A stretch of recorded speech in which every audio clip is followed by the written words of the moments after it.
And the next element is to exercise our legal authority over derivatives on virtual currencies while clarifying our statutory limitations. To be clear, the CFTC does not regulate the dozens of virtual currency trading platforms here and abroad. We cannot require them to meet requirements like trade reporting and market surveillance, standards for conduct, capital requirements, or even cyber protections or platform safeguards. That these are all standard regulations in the futures markets we oversee. Yet through our authority over commodity derivative markets, we do have enforcement power over spot coin markets. And with newly launched Bitcoin futures, the CFTC can now obtain trading data and analyze it for fraud and manipulation in 5 underlying spot markets. And that leads to the final element, and that is tough enforcement. Led by the CFTC's Virtual Currency Enforcement Task Force, we've launched several civil actions over the past few weeks, cracking down on fraudsters and manipulators, and more will follow. In closing, I want to quote something that Chairman Clayton and I wrote recently in the Wall Street Journal. These markets are new, evolving, and international. They require us to be nimble and forward-looking and coordinated with state, federal, and international colleagues and engaged with important stakeholders, including Congress. I'm glad to be with you today, and I hope my kids are listening. Thank you very much. Thank you, Chairman Giancarlo, and I'll begin the questioning. First, I will say I've had those dinner conversations with my own children, and you're right. This is an incredibly interesting but growing new area of financial challenge, particularly among at least my children and yours.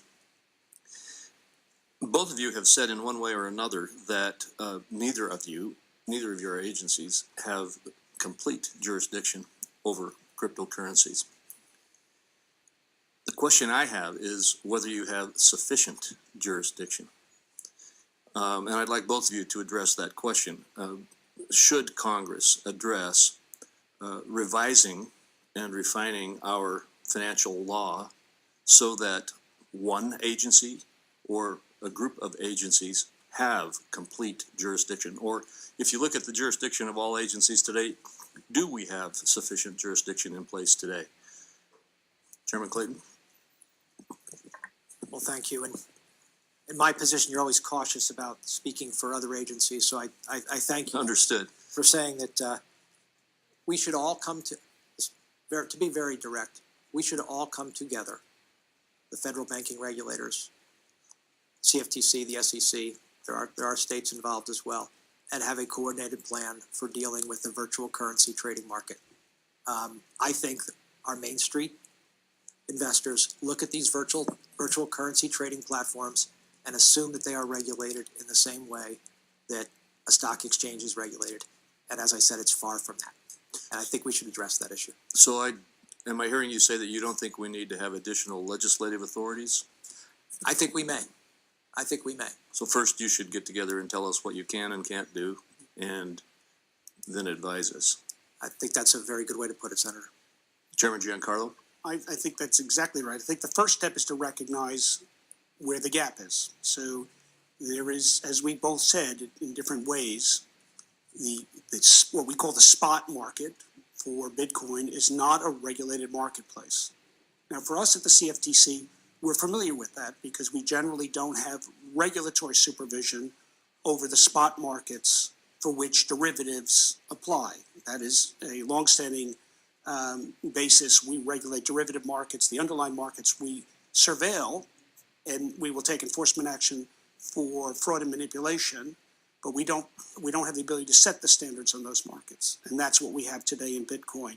And unless it's an ICO, then as Chairman Clayton described, he also doesn't have the jurisdiction. So there is that gap, and I think the starting point for an informed conversation is there is that. Now, there are other elements to it. There are other agencies that come to bear on this. So state regulators, there's a patchwork of state regulation across the nation. Some states have been very assertive in this area, other states less so, and some states have nothing. FinCEN, as you referenced, has also been active in the area in terms of anti-money laundering and know your customer requirements. So there are there's a patchwork here, but there's not a comprehensive structure, and that's something that I think is a policy discussion, an important one to be had. All right, thank you. And you've led to my next question. Much of the activity in the virtual currency markets is cross-border and international. And so that raises obviously the question of what challenges does that present, and what is the appropriate role for FinCEN? Now, both of you, I'd like to respond. I only have about a minute left, so take about 30 seconds each if you would. I will try to be quick. The international nature of this market is why a patchwork is probably not sufficient if it's going to continue to develop as a significant market, and one that our Main Street investors access. From FinCEN's perspective, there are reports that we all have heard that this currency, these cryptocurrencies, are used for illicit activity. I think FinCEN has been stepping up in that regard, and I encourage them to continue to do so. And this challenge of global markets is a challenge that I think we face now in many regards in the 21st century. With the dawn of the internet, markets have become truly global, and not just in virtual currencies, but so many things. And it does become a challenge as we think about regulation. We certainly have had that challenge working with overseas regulators in the area of derivatives regulation as a result of the Dodd-Frank Act. The challenge of bringing these regulations together in a comprehensive whole is really a tremendous challenge for all of us. So in this area, it requires a lot of new thinking. Well, thank you. I appreciate your remarks from both of you on these issues, and I would encourage you to form that work group, get together between yourselves, the state regulators, other appropriate federal regulators, and evaluate exactly what our regulatory structure should look like in America to deal with this, and let us know your thoughts, your further thoughts on that. I'd appreciate that. Thank you. Senator Brown. Thank you, Mr. Chairman. Chairman Clayton, again, nice to see you. Last year, initial coin offerings raised about $4 billion globally. You've testified that SEC is focused on policing these transactions to protect investors. How much of that $4 billion was raised in the U.S.? It's not clear. It's hard to get a number on that, because this has been conducted on largely an unregulated basis. But I imagine, Senator, a significant enough portion where we should be paying attention. And my understanding is during the last few months, the SEC has taken 4 enforcement actions targeting coin offers for serious violations of law. I mean, that speaks volumes about the work that the challenges in front of you. The chairman, in response to the chair's question, you both talked, leading with you, Chair Clayton, about agencies working together and the importance of that on this and other issues. Your testimony highlights cooperation between the SEC and CFTC, Chair Clayton, regulating Bitcoin and other virtual currencies. It doesn't mention any cooperation with the Consumer Financial Protection Bureau. Hundreds of consumers have filed complaints with the Bureau about virtual currencies. How have you been coordinating your work specifically on this, but in other areas too with CFPB? On this area, largely through the FSOC. At the FSOC, I believe I have made it very clear my views in this area, and that this is an area that we should all be on the lookout with regard to from each of our perspectives. The CFPB is a member of FSOC, and they have heard my comments there. On an enforcement perspective, we're in the securities area. We don't see the CFPB on the securities side of this. I'm not aware of any direct coordination on a particular enforcement action, but I could check on that. In the past few months, Deutsche Bank, Credit Suisse, UBS, HSBC have been fined over $300 million by other regulators for various forms of market manipulation. But SEC has been quiet under your watch. One study by a Georgetown law professor found that SEC has, quote, virtually stopped enforcement actions against large entities, often referred to as Wall Street firms. How do we have confidence, Mr. Chairman, that the SEC is willing to hold Wall Street accountable when the trend in penalties and actions is going the wrong way? Yeah, I actually saw that. I saw that report. It probably doesn't come as a surprise to you that someone sent it to me. I found it annoying, to be honest, because it didn't reflect the fact that the gestation period for the cases we bring is roughly 22 to 24 months.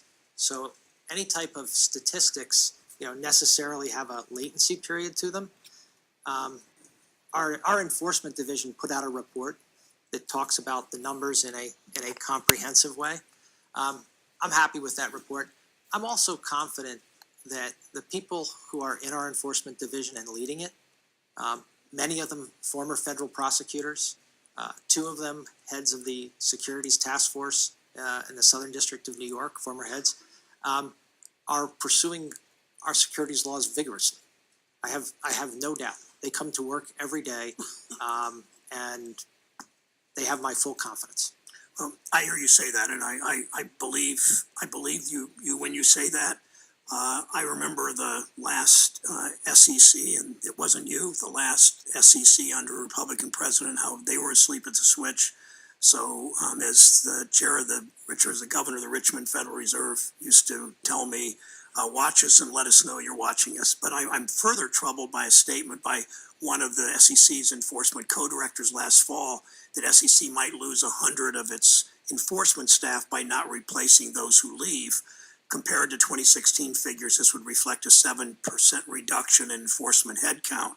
So how are you going to stay on top of developments in virtual currencies and the other enforcement, all the other areas that we just talked about, and to be able to fight traditional misconduct? How are you going to do that when you're not replacing them, if in fact that's the case? That is, Senator Brown, personnel is my biggest challenge at the moment. And we have a hiring freeze as a result of natural increases in costs, a hiring freeze, and people, retiring or taking other jobs. It reduces the size of the workforce at the SEC. I could use more people in enforcement. I could use more people in trading and markets. Those are the two areas where I think the American people would get the greatest return for additional bodies. So when you come in front of us, and I appreciate your candor, when you come in front of us and tell us that you're having trouble filling those jobs and no trouble. I just can't.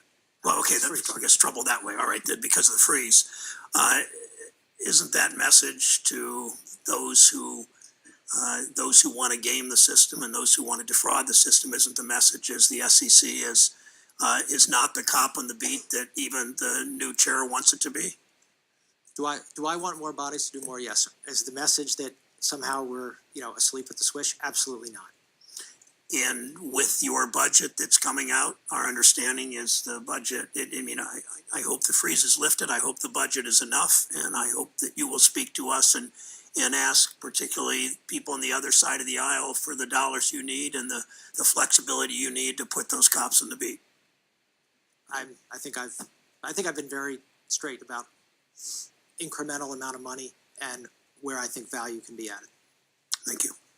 Senator Shelby. Thank you, Mr. Chairman. Chairman Clayton, you and Chairman Giancarlo, you're chairman of two powerful regulatory bodies, but you have different jurisdictions. Anything that smacks of security comes somewhere in your range, does it not? Dealing with a commodity, something that could be deemed a commodity, clearly comes in your range. The Federal Reserve is the biggest bank regulator we have, and also and Treasury is involved in this. How are you going to put together a task force? Can you do it on your own through the administration to deal with the cryptocurrencies? Because you got the Fed, you got the Treasury, you got the commodities, you got the securities, perhaps some others that we hadn't thought about before this gets out of control somewhere in the world. Let me start. And yes, sir. Chris can comment by recognizing the Treasury Secretary. He has brought us together. That's good.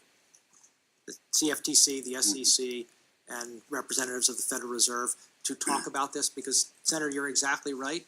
The funny thing about these cryptocurrencies is they only work if they're integrated with, they only work for their purported purpose if they're integrated with the financial system.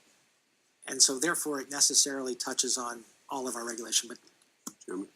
Just reinforce that the Treasury Secretary has been out on front on this, has formed a virtual currency working group of ourselves, the SEC, the Fed, and FinCEN, We've had a number of preliminary conversations and work streams developed. I've had a number of bilateral conversations with the Treasury Secretary on virtual currencies, and we are going to be coordinating our various responses. It's begun with just some broad conversations establishing our different jurisdictions so that we're all clear as to what we're doing, but also what we're not doing, where the gaps are. Do you need additional legislation in this area to both of you, or can you think you can work it, a task force together to get your arms around this without that? I can't give you a definitive answer to that question because we should work together. But Senator, we may be back with our friends from Treasury and the Fed to ask for additional legislation. But, you know, we live in a virtual world. We go to the doctor and they give you a virtual examination, you know. We can go here, it's a virtual, and was not my world. I started out pencil and paper in school, as you can imagine, but in my day. But at the same time, this currency, this cryptocurrencies, they lack intrinsic value, it seems to me. They lack liquidity. Sure, people have probably made a lot of money going up, and a lot of them made money or lost money going down, but I don't know where the bottom is, if the bottom was ever reached, as opposed to a sovereign issued currency. You disagree? No, Senator, I don't know where the natural equilibrium point is in this, but I will tell you there are some economists who posit that there is a relationship between Bitcoin value and the difficulty or the cost of mining which is a process of electronically producing these, and that there are some charts I've seen that have plotted that correlation that seem to be readily correlated until last summer when the price broke free of that correlation, and that it came back into correlation late at the end of the year last year. Now, I'm not an economist. I find those things fascinating, but I'm not an expert in it. But the point the economists are making is that there is some sort of floor, that the level set is not zero, that there is some floor there tied into the cost of mining of Bitcoin. And I'm not endorsing that point of view. I'm just sharing that with you. Chairman Clayton, do you have any comment? Yeah, look, there are a lot of smart people who think there's something to the value of the cryptocurrency and the international exchange, and I'm not seeing those benefits manifesting themselves in the marketplace yet. And from the perspective of, look, I look at this as perspective of protecting Main Street investors. They should understand that. How do you put a value on cryptocurrencies? Does the market put a value on it, or does it go straight up and then straight down, or what? Well, that's, what's something worth? It's what somebody's willing to pay you for it. But in our world, the securities world, there are rules that dictate how much you have to tell somebody about what it is you're selling them. But part of your mandate, or the Securities Exchange, is to protect the investor. Is that right? That's right. And the chairman of the Commodity Futures Trading, he's seen, obviously, commodities just go wild at times, and your mandate is to watch the commodities, right? Market integrity is generally perceived to be our core mandate. You also mentioned personnel. You need personnel. There's a hiring freeze on. We talked the other day about this gets in the realm of appropriations and so forth. I'm hoping that we will give you every tool you need to do your job and to hire the people that you need to execute that. Thank you very much. Thank you. Senator Reid. Well, thank you very much.